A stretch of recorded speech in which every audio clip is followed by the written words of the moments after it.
Good morning students, मेरा नाम रेणुका दीवान है और Lagrange's linear partial differential equation पर बेस्ड हम क्वेश्चंस कर रहे हैं और इंपॉर्टेंट टॉपिक है। और ये मेरा पैटर्न नंबर 1 है। टोटल 4 पैटर्न करेंगे जिसका लेक्चर नंबर 25 है।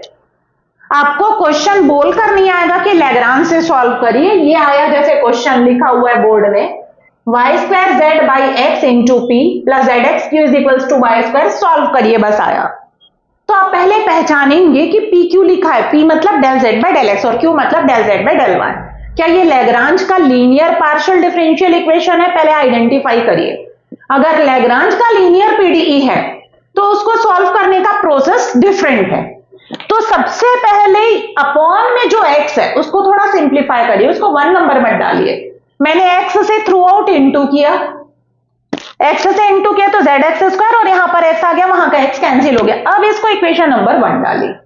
अब मैंने देखा वाई स्क्वायर जेड पी है और जेड एक्स स्क्वायर क्यू है और is equals to x y square. P है क्यू है तो मैंने इसको रफ में लिखा, पी मतलब del z by del x, q मतलब डेल जेड। सेम इक्वेशन को मैंने यहां पर उतारा है। सबसे पहले इसका ऑर्डर और डिग्री आइडेंटिफाई करिए। तो कौन है हाईएस्ट डेरिवेटिव? ये दोनों ही हाईएस्ट डेरिवेटिव है।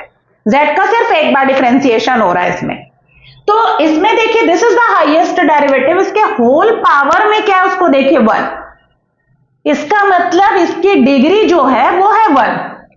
अब इसका ऑर्डर देखिए तो this is the highest derivative, इसमें डेल का भी पावर क्या है 1, मतलब इसका ऑर्डर भी 1 है। ओके, लैग्रांज की जो पहली कंडीशन है डिग्री 1 होना चाहिए पीडीई का और साथ ही उसका ऑर्डर क्या होना चाहिए 1 होना चाहिए, फुलफिल हो रही है। अब सेकेंड कंडीशन, पी का जो कोफिशिएंट है वो एक्स वाई जेड का फंक्शन होना चाहिए, क्यू का जो कोफिशिएंट है वो एक्स वाई जेड का फंक्शन होना चाहिए और इक्वल्स टू जो आर है वो भी एक्स वाई जेड का फंक्शन होना चाहिए। एक्स वाई जेड मतलब एक्स वाई जेड दोनों रहे, जरूरी नहीं है सिर्फ एक्स भी हो सकता है या वाई या जेड। तो ये देखिए कैपिटल पी, ये स्मॉल पी और कैपिटल पी वाई जेड के फॉर्म में, कैपिटल क्यू जेड एक्स के फॉर्म में और कैपिटल आर एक्स वाई के फॉर्म में। तो आपका जो कैपिटल P है, कैपिटल Q है और कैपिटल R वो भी किसके फंक्शन है? एक्स वाई जेड के फंक्शन है। ये आपकी पहली कंडीशन और ये आपकी दूसरी कंडीशन, दोनों कंडीशन इसमें क्या हो रही है? फुलफिल। मतलब हाँ, ये लैग्रांज का लीनियर पार्शियल डिफरेंशियल इक्वेशन है। जब आपको ये चीज समझ में आ गई, ओके लैग्रांज का लीनियर पार्शियल डिफरेंशियल इक्वेशन है, तो आपका सबसे पहला काम क्या होता है? आप याद करेंगे प्रोसेस। क्या प्रोसेस है? मैंने प्रोसेस भी पढ़ा है, उसको देख सकते हैं। तो सबसे पहले जो गिवन डिफरेंशियल इक्वेशन है उसको स्टैंडर्ड इक्वेशन से कंपेयर करेंगे। Small p into capital P plus small q into capital Q is equals to capital R। और आपको कैपिटल P Q R निकालना है। स्मॉल p का जो कोफिशिएंट है वो कैपिटल P, स्मॉल q का जो कोफिशिएंट है वो कैपिटल Q और राइट साइड में जो है वो कैपिटल R। हो गया। कैपिटल P Q R निकालने के बाद आप लैग्रांज का ऑक्सिलियरी इक्वेशन लिखेंगे। क्या होता है? dx अपॉन p, ये आपको याद रखना पड़ेगा, is equals to dy upon capital Q is equals to dz upon r। फिर शुरू के 2 फ्रैक्शन को लीजिए और एक सॉल्यूशन निकालिए अगर इजीली आ जा रहा है तो। फिर लास्ट 2 फ्रैक्शन को लीजिए, अगर लास्ट 2 फ्रैक्शन से इजीली सॉल्यूशन नहीं आ रहा है तो फर्स्ट एंड थर्ड को लेकर देखिए। फर्स्ट एंड थर्ड को लेने से अगर एक सॉल्यूशन आ जा रहा है तो ठीक, 2 सॉल्यूशन निकालिए, देन एंड में phi of c1 c2 is equals to 0। ये आपका वर्किंग प्रोसेस है। तो चलिए अब स्टार्ट करते हैं। ये आपका मैंने सिंप्लीफाई कर दिया। आप कंपेयर करोगे, कैपिटल P Q R निकालोगे। Comparing 1 by small p into capital P plus small q into capital Q और is equals to capital R। इससे कंपेयर करिए तो कैपिटल P कौन है? Y square z, capital Q कौन है? जेड एक्स स्क्वायर और कैपिटल R कौन है? X y square. हो गया।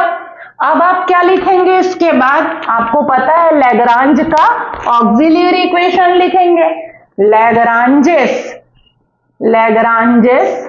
Auxiliary equation is dx upon, ये उतारना है capital P, dy upon capital Q और is equals to dz upon capital R। dx upon capital P कितना है? वाई स्क्वायर जेड और dy upon z x square और dz upon x square y, okay, x y square है, sorry, x y square, ये हो गया आपका। अब इसके बाद देखिए शुरू के दो फ्रैक्शन को लीजिए, फिर उसके बाद लास्ट टू फ्रैक्शन को लेकर दो सॉल्यूशन निकालिए। तो मैं टेकिंग फर्स्ट टू फ्रैक्शन लिख रही हूं, आप लोग लिख लेंगे, मैं नहीं लिख रही हूं उस चीज को। Y square z is equals to d y upon z x square, z और जेड कैंसिल हो गया। अब देखिए ऊपर dx dy लिखा है, ओके, dx है तो वेरिएबल एक्स स्क्वायर प्रेजेंट है और dy के लिए वेरिएबल वाई स्क्वायर प्रेजेंट है। इसका मतलब हाँ ये इजीली बन जाएगा सेपरेशन ऑफ वेरिएबल से, बस आपको सेपरेट करना है। तो एक्स स्क्वायर को क्रॉस मल्टीप्लाई कर दीजिए वाई स्क्वायर को उधर, इसमें सेपरेशन ऑफ वेरिएबल लग जा रहा है। तो चलिए अब इसको मैं ट्रांसफर कर रही हूं, क्या करूंगी मैं एक्स स्क्वायर को यहां शिफ्ट करूंगी और आपका जो वाई स्क्वायर है उधर शिफ्ट होकर एक सॉल्यूशन हम फाइंड करेंगे। तो चलिए क्या आ रहा है, एक्स स्क्वायर dx और is equals to y square dy, integration x square cross multiply हुआ y square d, x cube upon 3 is equals to y square का वाई क्यूब बाई 3 और प्लस c1 चाहिए, तो x cube upon 3 minus y cube upon 3। This is the first solution. Box बना दीजिए इसमें, ताकि आपका सपोज कई बार ऐसा होता है कि सिंगल सॉल्यूशन आ रहा है, दूसरा सॉल्यूशन आपका नहीं आ पाता, उस केस में सिंगल सॉल्यूशन भी आता है तो आपको यहां तक मार्क्स मिलेगा, और बॉक्स बनाएंगे तो क्लियर कट उसमें दिखाई देगा। हो गया। अब हम लोग नेक्स्ट सॉल्यूशन की तरफ अप्रोच करते हैं। तो नेक्स्ट सॉल्यूशन में मैंने क्या बोला, टेकिंग लास्ट टू फ्रैक्शन, तो जैसा हम करते आ रहे हैं वैसा हम करते हैं। dy upon z x square is equals to dz upon क्या है, एक्स वाई स्क्वायर है, ये मैंने लिखा। अब ये देखिए एक एक्स से कट गया, तो आपका बचा क्या, मैं यहां लिख रही हूं, इसको मिटाकर लिख रही हूं, क्या बच रहा है हमारे पास, तो dy अपॉन एक्स जेड बच रहा है और is equals to dz upon क्या बच रहा है, वाई स्क्वायर, ये हमारे पास बच रहा है। अब आप देखिए ये जो बचा हुआ पोर्शन है, क्या हम इसको सॉल्व कर सकते हैं, एक बार चेक करिए। कट गया, x आपका कट गया तो ये बचा। अब dy है और dz है, dy है मतलब वेरिएबल y होना चाहिए, dz है मतलब वेरिएबल z होना चाहिए। तो ये जो x है वो एक्स्ट्रा दिख रहा है मुझे, वाई स्क्वायर सही है, z भी सही है, ये x जो है वो मेरे को एक्स्ट्रा दिख रहा है, तो कैसे हटेगा वो x, मतलब इसमें सॉल्यूशन निकाल पाना सेपरेशन ऑफ वेरिएबल से नहीं बनेगा, और माइनर प्रॉब्लम है, सिर्फ x आ रहा है, यही प्रॉब्लम है, कोई और मेथड नहीं लगाएंगे अभी आप, कोई और मेथड जब आपको बहुत डिफिकल्टी लगेगी, इसमें बस एक माइन्यूट प्रॉब्लम है और वो x का है, वो सॉर्ट आउट हो सकता है। मैंने फर्स्ट सेकेंड लेकर एक सॉल्यूशन निकाला, अभी मैंने सेकेंड थर्ड लिया था, सेकेंड थर्ड से मेरे को एक एक्स में प्रॉब्लम आ रहा है, ठीक है उसको काट दीजिए, ये मैं ऐसे ही काट दे रही हूं, आप लोग भी काट देंगे, मतलब सेकेंड थर्ड से नहीं आ रहा है, तो आप फर्स्ट और थर्ड लीजिए, फर्स्ट और थर्ड फ्रैक्शन लीजिए। तो मैं लिख रही हूं फर्स्ट एंड थर्ड फ्रैक्शन क्या है, मैंने वहां पर उतारा था क्योंकि मेरे को मिटाना पड़ेगा।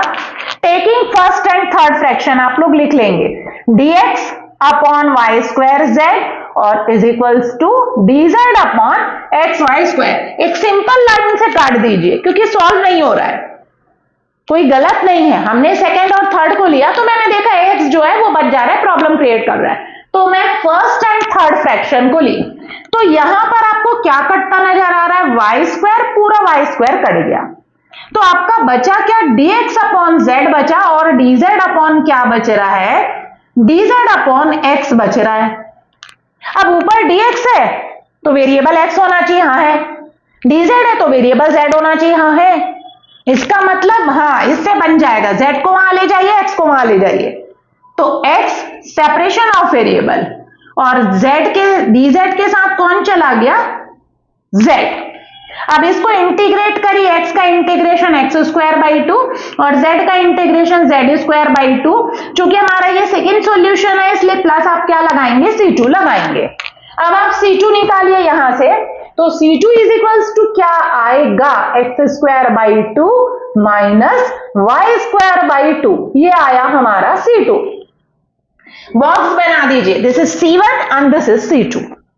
अब फाइनली एक आंसर लिखना है, फाई ऑफ क्या होता है आपका, C1 comma C2 is equals to 0.